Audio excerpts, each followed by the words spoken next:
बाबु कुन स्कुलमा आएको हो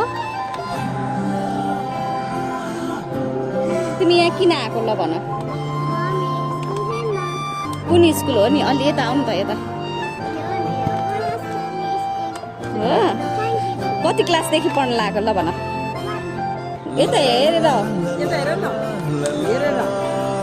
कुन क्लास रे तिमी कति क्लास पढ्न आएको ल भन हो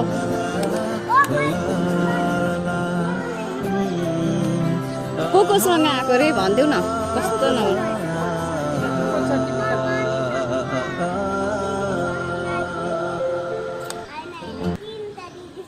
को दिदी हो नाम भनिदेऊ नि त